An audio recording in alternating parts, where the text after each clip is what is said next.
오늘을 살아가는 묵상 시간입니다. 오늘 본문 말씀 이사야서 49장 15절과 16절입니다.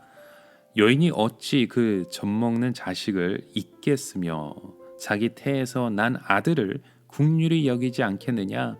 그들은 혹시 잊을지라도 나는 너를 잊지 아니할 것이라.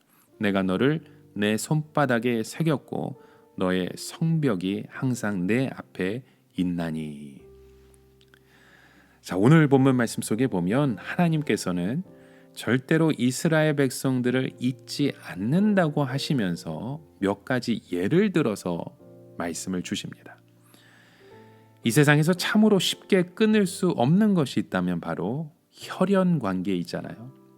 대학 동창이나 직장 친구 같은 경우에는 아무리 친했다가도 보지 않으면 그만이지만 형제나 부모와 자식의 관계는 살아있는 동안에는 그 관계를 무시할 수 없습니다. 그 중에서도 가장 강한 끈으로 연결되어 있는 것이 어머니와 자식의 관계입니다. 어머니는 자기 배로 잉태하여 낳았고 어렸을 때부터 젖을 먹여 키웠기 때문에 절대로 자식을 잊을 수 없습니다. 하나님께서는 이런 예를 드시는 것이에요. 혹 여인이 자식을 잊을지라도 하나님은 이스라엘 자손을 절대로 잊지 않는다라는 말씀을 하세요. 내가 너를 내 손바닥에 새겼고 너의 성벽이 항상 내 앞에 있나니라는 말씀처럼, 여러분, 예전에 우리는요 중요한 이름이나 전화번호 같은 것을 잊지 않으려고 순간에 손에 기록한다거나 노트에 기록하기도 합니다. 마치 하나님께서는 이스라엘 백성들의 그 이름을 자신의 손바닥에 새겨서 늘 기억하겠다라는 말씀인 것입니다. 여기서 너의 성벽은 무엇을 의미하는 것입니까? 어떤 사람들은 무너지기 전에 예루살렘의 성벽을 의미한다라는 말을 하기도 합니다. 그러나 제 생각에는 앞으로 세워질 새로운 예루살렘의 성벽을 의미하는 것 같습니다. 하나님께서는 이스라엘 백성들이 비록 망하여 전 세계로 흩어졌지만 그들이 앞으로 다시 세워질 모습을 한 번도 잊으신 적이 없으며 늘 손바닥에 새겨놓고 보면서 기억하신다는 뜻입니다. 그러면 하나님께서 이스라엘을 잊지 않으신다는 것이 무슨 뜻입니까?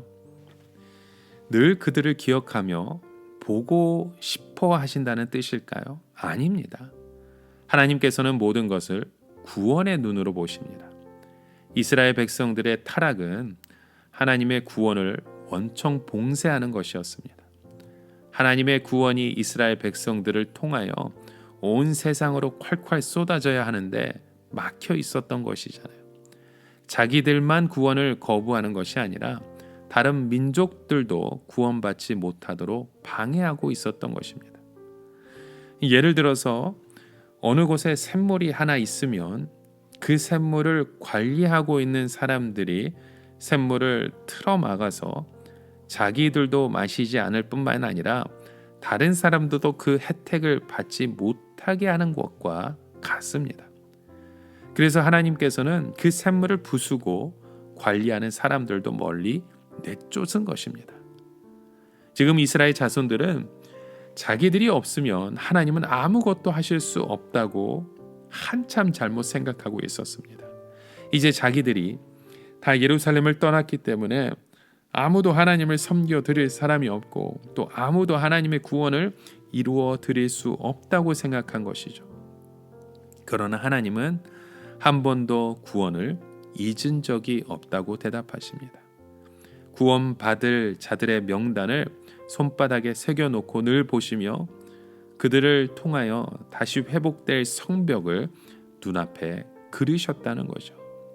마치 어떤 집이 무너졌는데 주인이 다시 지을 집의 모형도를 항상 자기 책상 앞에 세워놓고 보는 것과 같습니다. 무슨 말입니까? 인간들이 아무리 하나님을 대적하고 배반한다 하여도 하나님은 우리에 대한 구원을 한 번도 잊으신 적이 없다는 것입니다. 하나님은 할 수만 있으면 더 많은 사람들을 구원하시며 할 수만 있다면 더 큰 은혜와 축복을 주려고 애쓰는 분이십니다. 하나님에 대하여 많은 오해를 하는 경우가 있어요.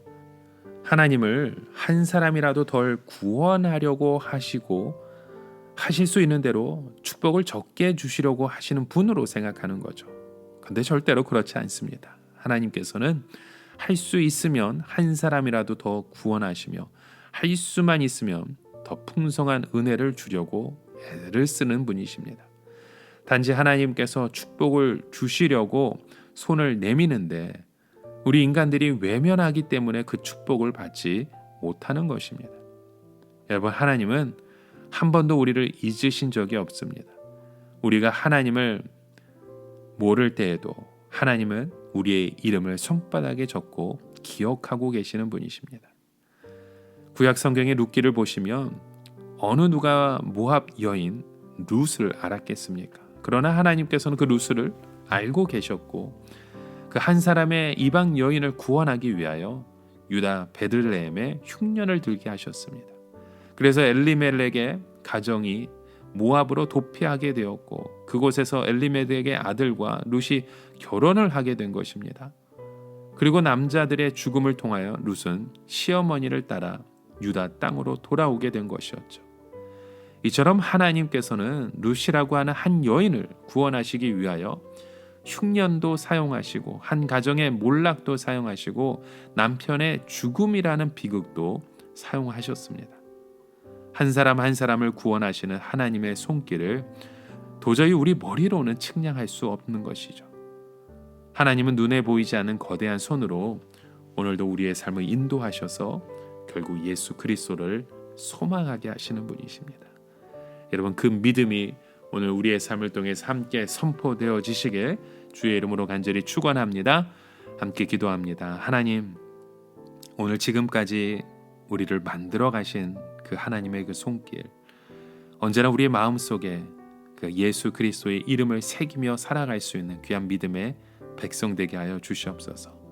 하나님 말씀에 순종함으로 그 아름다운 믿음의 성벽들이 우리 안에 쌓여지게 하여 주시고 그 믿음 속에 하나님의 나라가 계획되고 보여지는 놀라운 복된 통로가 되게 하여 주시옵소서. 예수님의 이름으로 기도드립니다. 아멘.